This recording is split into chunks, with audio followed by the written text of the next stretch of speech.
नमस्कार, आप देख रहे हैं आर्यावर्त टाइम्स। मैं हूं निहारिका सिंह। बांग्लादेश की राजनीति में इस वक्त बड़ा भूचाल आया हुआ है। 12 फरवरी को हुए आम चुनाव के नतीजों के बाद जहां एक और बांग्लादेश नेशनलिस्ट पार्टी यानी बीएनपी की ऐतिहासिक जीत का जश्न मनाया जा रहा था, वहीं अब उसी जीत पर गंभीर सवाल खड़े हो गए हैं। आरोप है कि लगभग 40% संसदीय सीटों पर किसी न किसी तरह की गड़बड़ी हुई है। क्या यह जीत सच में जनमत का रिजल्ट है या चुनावी प्रक्रिया पर दाग लगा है? आइए विस्तार से समझते हैं। इस चुनाव में बीएनपी ने बड़ी बढ़त हासिल की। वही कट्टरपंथी इस्लामिक दल जामत इस्लामी बांग्लादेश ने 68 सीटें जीतकर दूसरा स्थान प्राप्त किया। यह नतीजा कई राजनीतिक विशेषज्ञों के लिए चौंकाने वाला था, क्योंकि पिछले कुछ वर्षों से बांग्लादेश की राजनीति में अस्थिरता और सत्ता संघर्ष जारी रहा है।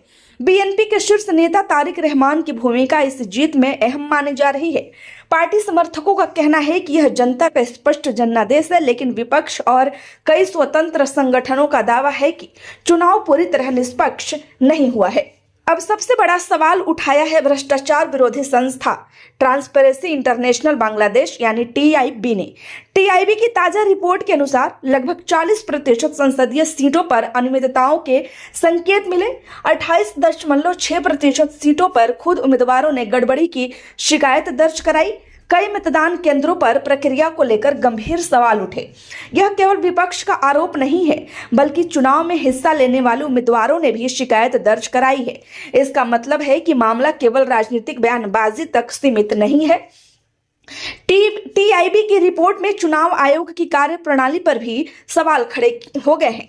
रिपोर्ट में कहा गया है कि चुनाव पर्यवेक्षक के रूप में जिन संस्थाओं को मान्यता दी गई, उनका संबंध किसी न किसी राजनीतिक दल से रहा है। एक अनुभवी और प्रतिष्ठित संस्था ने कई बार आवेदन किया, लेकिन उसे पंजीकरण नहीं मिला। वही अंतरिम सरकार के सलाहकारों से जुड़े 2 संस्थाओं को मंजूरी दे दी गई। यदि यह आरोप सही है तो यह चुनावी पारदर्शिता के लिए बेहद गंभीर मामला है, क्योंकि चुनाव पर्यवेक्षक का काम ही होता है निष्पक्ष निगरानी करना। यदि वही राजनीतिक रूप से प्रभावित हो तो पूरी प्रक्रिया पर सवाल उठना स्वाभाविक है। रिपोर्ट में एक और बड़ा आरोप सामने आया है, चुनाव आयोग द्वारा विदेशी पर्यवेक्षकों को भुगतान किए जाने का। आलोचकों का कहना है कि जिस संस्था की निगरानी की जानी है, उसी से भुगतान लेना हितों का टकराव पैदा करता है। इससे चुनाव की वैधता और निष्पक्षता पर प्रश्न चिन्ह लग सकता है। हालांकि चुनाव आयोग की ओर से अभी तक इन आरोपों पर विस्तृत प्रतिक्रिया नहीं आई है, लेकिन अंतरिम सरकार के प्रमुख मोहम्मद यूनुस पहले ही चुनाव को स्वतंत्र और निष्पक्ष बता चुके हैं। जनता के बीच क्या माहौल है, आइए जानते हैं। इन आरोपों के बाद बांग्लादेश में राजनीतिक माहौल गर्म हो चुका है। विपक्षी दल सड़कों पर उतरने की तैयारी में है। सोशल मीडिया पर इलेक्शन फ्रॉड जैसे हैशटैग ट्रेंड कर रहे हैं।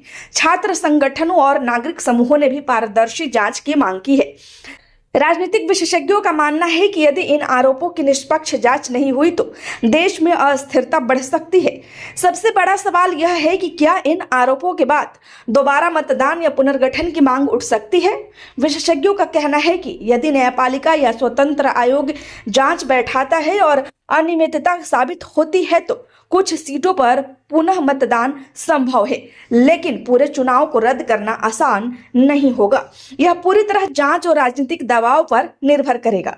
बांग्लादेश दक्षिण एशिया की राजनीति में महत्वपूर्ण भूमिका निभाता है। ऐसे में वहां की चुनावी प्रक्रिया पर सवाल उठना अंतर्राष्ट्रीय स्तर पर भी चिंता का विषय है। यदि लोकतांत्रिक प्रक्रिया पर भरोसा कमजोर होता है तो इसका असर विदेशी निवेश पर, कूटनीति संबंधों पर और क्षेत्रीय अस्थिरता पर पड़ सकता है। अब सबकी निगाहें 3 चीजों पर टिकी है। क्या चुनाव आयोग आधिकारिक प्रतिक्रिया देगा, क्या न्यायिक जांच की घोषणा होगी, और क्या अंतर्राष्ट्रीय पर्यवेक्षक इस मामले पर कोई औपचारिक बयान जारी करेंगे। खबर अच्छी लगी हो तो लाइक करें, चैनल को सब्सक्राइब करना ना भूलें। धन्यवाद।